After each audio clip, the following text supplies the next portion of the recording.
Okay, it's going to be a controversial video here. I'll try not to make it too long. I'll try and be succinct, which is always a challenge for me, as you probably know.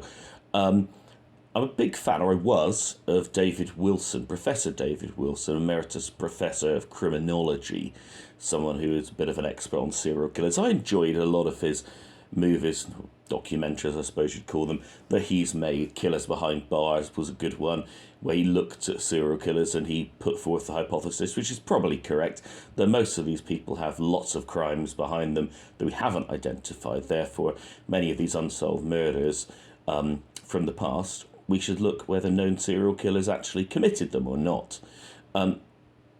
He also did a very interesting one on so-called Jack the Stripper, not Jack the Ripper, Jack the Stripper, and brought forth a completely new suspect, someone that I forget his name, but it was a young Welsh lad who'd murdered two young girls, served time in prison, got out, moved to the area of London, and basically he talked to the Metropolitan Police with his little team that he got together and stuff, and the person in charge of that said, that this guy wasn't on our radar and we'll put him to the top of the list, basically. So he did some good work there. Sometimes he's got things right, sometimes he's got things wrong. Trying to pin the murder of, I forget the girl's name now, but it was a famous case up in London, trying to say that Robert Napper had done it, when not long after it had come out, they finally convicted the real culprit, who the police kind of knew it was him the whole time, but they needed some forensic evidence, and they finally nailed him with that, and exposed that the parents had lied to give him an alibi. As I'm doing it off the cuff, I'm afraid I don't have all the names off the top of my head, but I had to call him out on this one in my comments. He was doing a lecture. It may have been a while ago now. I don't remember the actual date, but it was at Selwyn College, and he was just there answering questions about a book that he'd written, and then general questions on the live stream that people were asking. And someone asked a question about murder. Is it a product of a personality disorder, or is it mental illness? And rather than answering the question, he came out with the most ridiculous statement. He said that most murder is gender-based, and we need to take responsibility for our gender. He said, pompously, I need to take responsibility for my gender. Okay. Now, if you look at the facts, who are the most likely victims of murder? Babies, being killed by parents most commonly, and the other big spike is young men. If you're a man in England or Wales, you are twice as likely to be a murder victim than if you're a woman. But he alleged that men in general, this gender that we have, we're more prone to violence, to be coercive, to be abusive. We all need to take responsibility for that. I object to that. It's ridiculous. So if some scumbag paedophile attacks my daughter on her way home from school when she's living with her mother, so I'm not in a position to intervene, I'm responsible for that, am I? Because I'm a man. I'm the father. It's a preposterous statement. If I'm in a position to intervene, let's say a man is attacking a woman, and and I don't call the police, or if it's an imminent threat, I don't attempt to defend the woman. Yeah, I take some responsibility for that. I should have done better, but I've never been in that position. What if somewhere completely randomly a man murders a woman? Do I take responsibility for that when I don't know them and I wasn't there? No, it's ridiculous. Should I take some responsibility if I was, condoning this person's behaviour beforehand, if I did know them, and said it was all good and backed them up and supported them, or gave them a false alibi? Yeah, all of these things, yeah. I could be a co-conspirator even. I certainly would take some moral responsibility. But if I don't advocate that, I'm not involved with that, why should I take responsibility? Similarly, when a woman commits a crime. So, for example, I think it was down in Plymouth that there was a daycare centre with little kids, and one of the women working there had been abusing the children sexually, many of them. Does that mean all women are paedophiles and perverts and should all take responsibility for that? No. Possibly you could argue the parents should take some responsibility if they're leaving little kids under the charge of these people and they haven't properly vetted them. Maybe the managers of that place should take some responsibility. They've not vetted their employees carefully enough. Maybe you could argue, well, if you're in a position to take care of your own child when they're young, very, very young, but, you choose to go out and earn money rather than leaving your little, rather than looking after your kids yourself, yeah, you might take some responsibility for that. It would all depend on your situation. But you can't blame the gender of anybody for a conscious decision that you make. I'm reminded of Frederick Forsyth's book, The Odessa File, if I get the words out, where he talks about this myth of collective responsibility for the crimes committed by the Nazis. Okay, Hitler had the majority in 1933. Sorry, he had the largest party. The Nazi Party was the largest in 1933. But it was only behind-the-scenes dealings with von Papen, who had the ear of Hindenburg, that got the Nazis into power, and very quickly everybody who objected in any way were stuck in concentration camps, the first one being Sachsenhausen. If you had somebody that was at home, just going about their daily lives, are they actually responsible for the brutalisation of somebody in the East and the murder of them? No, you maybe they bear a certain amount of responsibility if they haven't spoken out or taken any action or any resistance, yeah. But the vast weight of the blame surely has to go on the people that actually perpetrated the crimes and those that directly were involved in them. The problem was that there were so many involved that they couldn't prosecute them all, because that would have meant every town in Germany, pretty much, they would have most of their leading citizens behind bars, because the Nazis had ensured that to get anywhere you need to be party members, and you need to be signed up to their brand of politics. And of course, after the war, there was the so-called denazification and everything, and you had to prove, for example, you weren't an SS member or a high-ranking Nazi. But the point was, this doctrine that was preached of collective responsibility, it basically ensured that by giving collective responsibility, no one takes responsibility.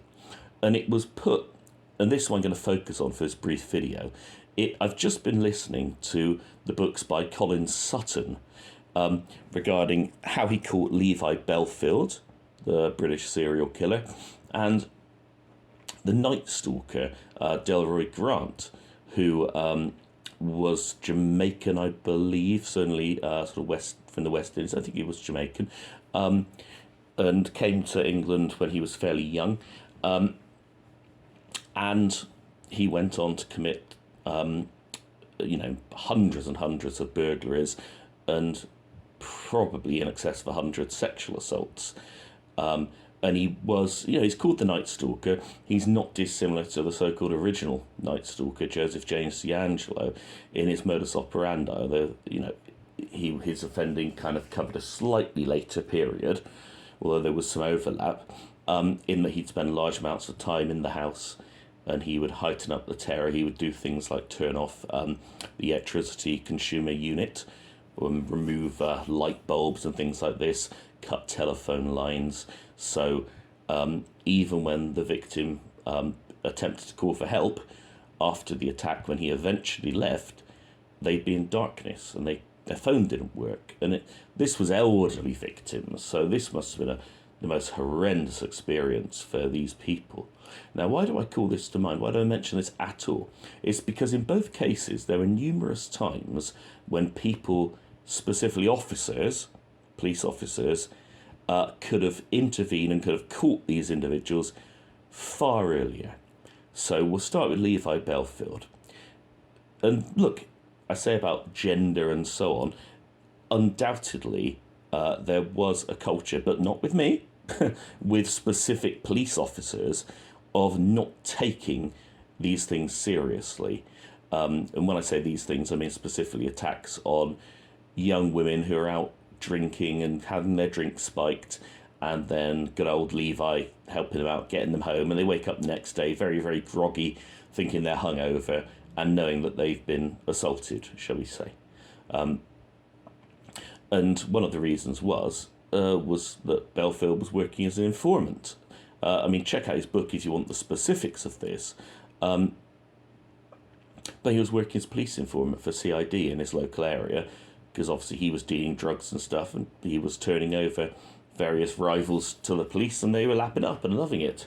And there was one example where, again, it was an underage girl. He loved underage girls, schoolgirls, especially if they were in school uniform, but even if they weren't, he liked them. And there was one example where he very kindly offered to take a young girl home to where she was living actually on a boat.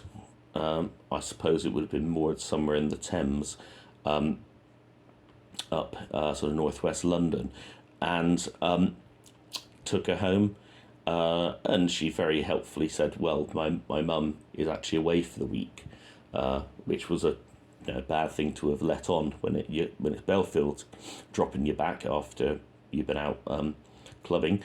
And of course, they end up on the boat. They have a drink, which presumably he had spiked because he was a drug dealer. So he had things like Rohypnol, benzodiazepines he could use. And she woke up in the morning and knew that she had been attacked. And she went to the police about it. And they had the person. They knew who it was. And yet they decided to take no action. So that particular officer, yes, he shares a big proportion of the blame, because that was early on, and that really should have been a slam dunk conviction. They could have tested her for being drugged. They could have done a rape kit, all these things that were basic, and they basically sort of dismissed it as, well, she shouldn't have been out drinking, she was underage. They couldn't be bothered, basically. But even more important, and this was the one that Colin Sutton really focused on, we know that with Belfield, obviously, he killed Millie Dowler and Marcia McDonnell and Amélie Delgrange. But in the middle, between the attack on Marcia McDonnell and Amélie Delgrange, there'd been the attack on Kate Sheedy, which was clearly an attempted murder, where she crossed the road to avoid him because his car looked shady, the engine was running, lights was off. And as she walked across the side road, he did a U-turn, zoomed in with his people carrier, ran her over once, sent her flying and ran her over, and then reversed back over her as he sort of pulled back onto the main road again and drove off. And again, even though she almost died, I mean, every rib was broken, her liver was damaged, her spleen was crushed. When it went cold, even though she'd given a good description of the vehicle, but she hadn't quite got the right model. And anyway, so it went cold, but Colin Sutton linked it in with the other offences, where a car was being used, evidence of someone being stalked from a bus stop, which was very much Belfield's MO. A young girl. She'd just finished her A-level exams, I think. Literally, they'd just been kind of at a party to celebrate their graduation. When he asked for all the evidence, because he linked it in with a series, he found that there was one. I don't know if would it have been a DVD back then, or would it have been a VHS tape?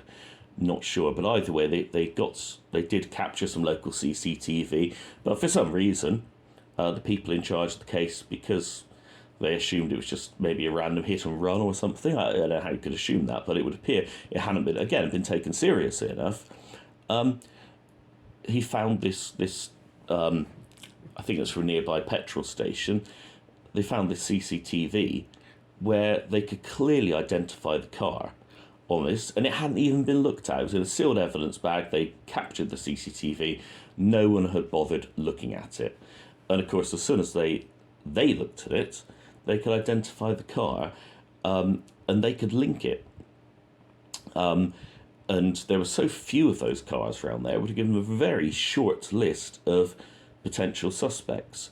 And given Belfield's offending history, this would have rocketed him to the top of the list. And again, that obviously the person who bears the primary blame for the attack is the criminal, Belfield, murderer. But that officer who, for whatever reason, whether it was incompetence, whether it was, just the lack of interest, who knows? But they bear the responsibility of, either gross incompetence or worse, for not even looking at that CCTV in that situation. And he had to go, and to his credit, he did. He went over to Delagrange's, where they lived in France, and he apologised to them. And he said, look, we had this CCTV. We hadn't looked at it. Had we done earlier, had we done a better job, he'd have been behind bars and he could never have killed your daughter.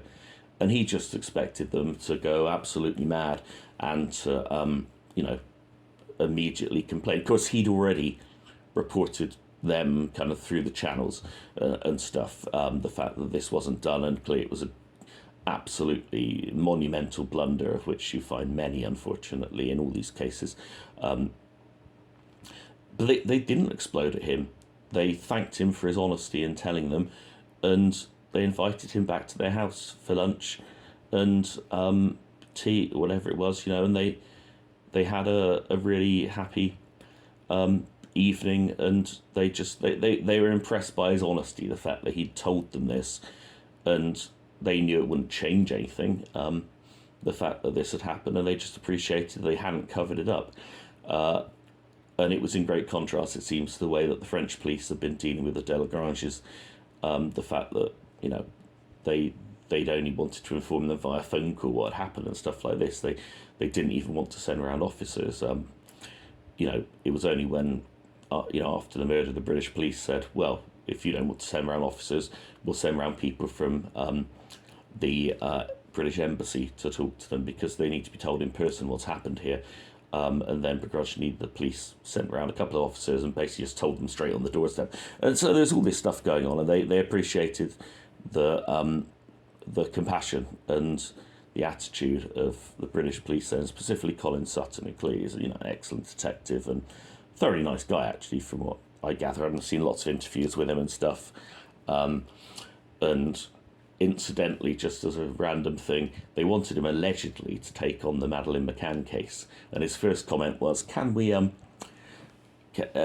need to be, I need assurance. I'll do it, but I need assurance that I will be able to investigate right from the beginning." And we all know what that means, that there'll be no suspects off the table. Again, you know what I mean by that. And he was told, "No, we're looking for an abductor." So of course he didn't take the case, because he's not stupid. So, and yeah, but in that case, again, nothing was done. No one was held to account. They just said, well, institutional failings, as an organisation, we need to get better. It basically means that by holding everybody responsible, no one is held responsible. It was the same with this Delroy Grant chap, the Night Stalker. There had been opportunities to catch him. Specifically, they obviously had DNA on this guy because of the attacks that he was doing, and he was on a list of ones that needed to have their DNA taken, and there was a car as well. I wish I could. This was it. Yes, I've remembered. There was an attack on a lady, and a local resident had seen this car park up. They'd seen a shady-looking character that wasn't local to their road sitting in this car for a while. And while he was in the car, he suddenly put on a balaclava and had a little bag of tools and stuff as it was getting dark. And he got out with this stuff. And so this concerned citizen nearby took down the registration number of the car. Unfortunately, I don't believe he immediately reported it to the police, so that woman's house was broken into, although I don't think she was actually assaulted. I think that was just a burglary. But either way, after they got wind of what had happened the next day, this person passed on the information to the police. and they looked up who owns the car, and they found, yeah, it's Delroy Grant. But there were two Delroy Grants um, that were on the system. One of them was registered to somewhere, I think, in Leicester, and one of them was local to the area in London. So they assumed, I don't quite know how the workings of the police computer system is, but they assumed, well, it must be the London one that owns his house. And they went round and they sort of talked to, I don't think they even talked to the person. I guess I think they did talk to, and they got some DNA. And he had an alibi, and it was nothing. But what they didn't do was check out the other one. They didn't check they actually owned the car that the person. This was a bizarre thing. They just hadn't bothered. Basically, they talked to the guy and got his DNA, but they didn't actually say, "Do you own this car?" Because he'd been like, "No, that's not my car at all." Because it was the other Delroy Grant, the one in Leicester, who was now living in London, but his car on the police database was still kind of registered in Leicester or whatever. I don't know how the computer works. And so they basically crossed off Delroy Grant from their list because they'd eliminated the wrong one. They hadn't checked the other one and where he was living and the fact that he did own that car. And had they gone there and just arrested him on suspicion of burglary, then they would have taken his DNA. And so many subsequent attacks could have been prevented. And again, when Colin Sutton said, look, this is just outrageous. What are they doing? Why are they so incompetent? Well, it was institutional failings. We'll try and do better. And he actually, he went to a meeting with someone like the top brass of the Met. And he was there, and he explained everything that happened. He said, look, we need to be honest here. We need to find these officers who couldn't be bothered to do their job properly. Either they're incompetent or they literally couldn't be bothered. But either way, we need to hold them to account. We need to look at who was supervising them. If you don't do that, how can you improve? There's no culture of, having to admit mistakes and people being punished. And they acknowledged, they said, yeah, that's what we'll do. And then he goes to the next meeting where they thought it was going to just be rubber stamp. That's what would happen. They would identify the officers and, they'd be subjected to some disciplinary action or whatever. Then he was told, we've had a change of thought, and we think it's much better that we just hold our hands up at our failings in this and apologise for not doing a better job and not catching this person more quickly. And Colin Sutton just couldn't believe it. If you read his book, he was just furious that basically, again, just to protect one another, to protect more senior officers, they didn't want to actually do anything. So they would just say, we apologise, we missed opportunities to catch this person. And so that might seem like a massive digression. In some ways it was. But this is the problem. When you get people that are intelligent people, like Professor David Wilson, spouting out this nonsense that, well, it's a societal failing, and it's our gender. We need to be nicer as men. We need to, stop being coercive over women. All this kind of thing. No, what you need to do is identify individuals who are behaving this way, and they need to be punished and held to account. And if people like this are reported to the police and there's evidence against them, that's important. You cannot just assume because somebody said something. I mean, this is one of the ridiculous things today, is you can make, I won't go into specifics, but you can make a claim that something happened 10 years ago, totally unsubstantiated, and then you can have motives now for claiming it happened, all sorts of motives, but zero evidence of any sort. And there's a culture now where it's almost being forced, people have to believe something to be true with zero evidence at all. And that's wrong. You need to prove something beyond reasonable doubt. And that could be circumstantial evidence, but there does need to be evidence. But anyway, when this behaviour happens or there's evidence for it, it should be held to account. And if police officers are overlooking it, like they did in the past, we know, it's just the domestic. No, because the majority of murders are domestic. You're much more likely to be killed by someone in your family or someone that's well known to you than a total stranger. That's the reality. And if those things are overlooked when there's evidence that something's happened, then the police officers who couldn't be bothered to do their job, for whatever reason, they should be held to account. But this ridiculous idea of just blaming all men because of the actions of a small minority who've done horrendous things, it really is just a fudge, and it's just a way of obfuscating, if that's the right word, individual responsibility for their actions. So, if you want to blame all men for the actions of a small minority, then similarly you have to blame all women for when they commit crimes. And, obviously, that men do commit more on average, far more. But the same rule, must apply to both. But it's a silly rule. You identify individuals that are responsible in some way, either because they've done it or because they're in a position to intervene and don't. And it's a similar. Unfortunately, it's this modern sort of. I don't know what the best way to put it is, but it's this modern politically correct sort of normie simp kind of view that you go with whatever the current trend is. So, for example, because Vladimir Putin has invaded Ukraine, therefore every Russian in the world is a persona non grata. Dmitry Bivol isn't allowed to fight, for example, because of what Putin's done. I don't know Bivol's political persuasions, but it's irrelevant. He's a sportsman. Doesn't mean that Russian footballers in the Premier League, I don't know if there are any, can't think of any off the top of my head, doesn't mean they're not allowed to play football in England, even if they don't live in Russia. It's this modern mentality that whatever the media goes with, suddenly everybody follows. And it was like when we had the attack on, the murder rather, kidnap and murder of Sarah Everard up in London by a police officer. Suddenly there were calls all over Twitter and stuff that because of these violent men, there should be a curfew on men. They shouldn't be allowed out after dark.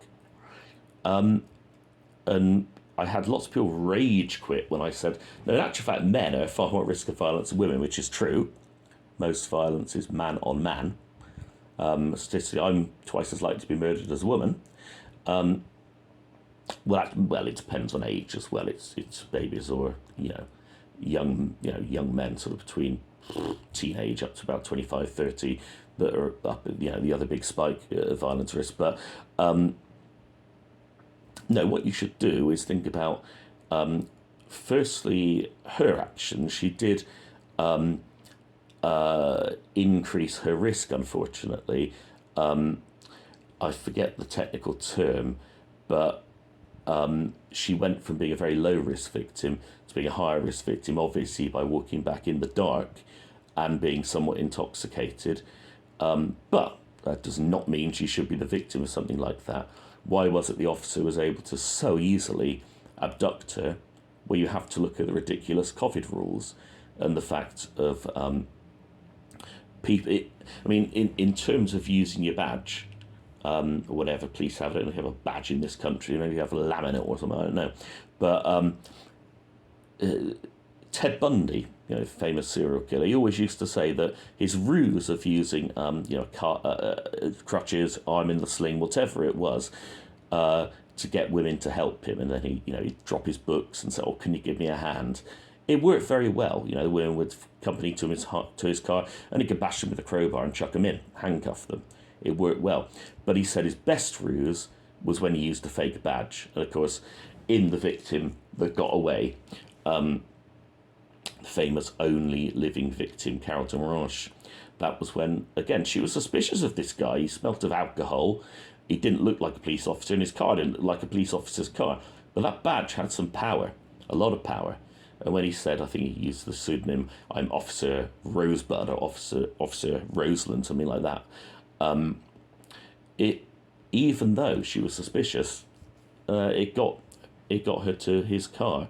So it's a powerful ruse, and the climate had been created by these ridiculous COVID rules where police are all campaigning for more and more and more powers, and everybody wanted more power, and the mayor wanted more power in Bristol. He loves intervening in everything, this mayor. But that's a digression in things he shouldn't be dabbling into. It creates a climate where if you had someone like that, which we did, I forget the police officer's name, but it made it very easy for him to achieve that kidnapping and murder.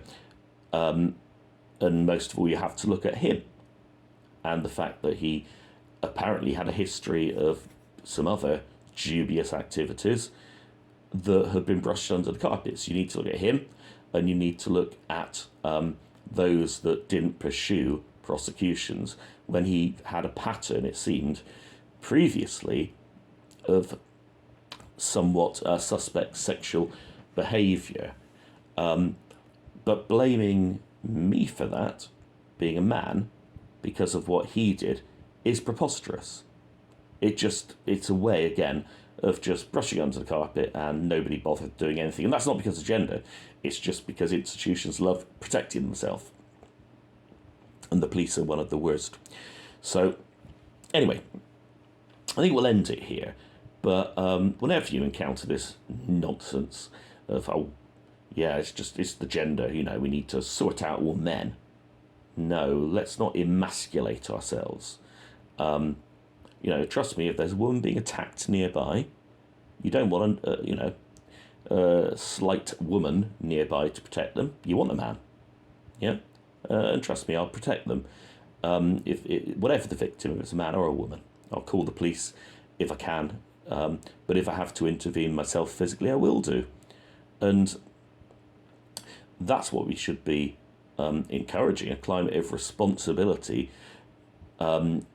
It's like in pharmacy, the world where, I've worked for a long time. You promote a climate of fair blame.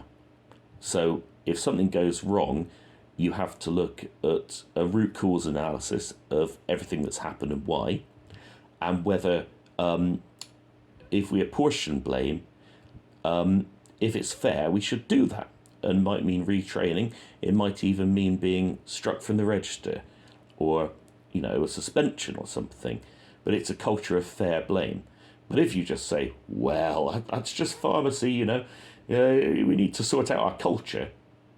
Well, no, you need to look specifically at what has gone wrong to cause this thing. And it's never one thing. It's far too simplistic to just blame a gender or blame a culture or whatever. It's just the modern way. Unfortunately, it's in vogue at the moment to just pigeonhole everything into one box. Anyway, I think I'll end it there. Thank you.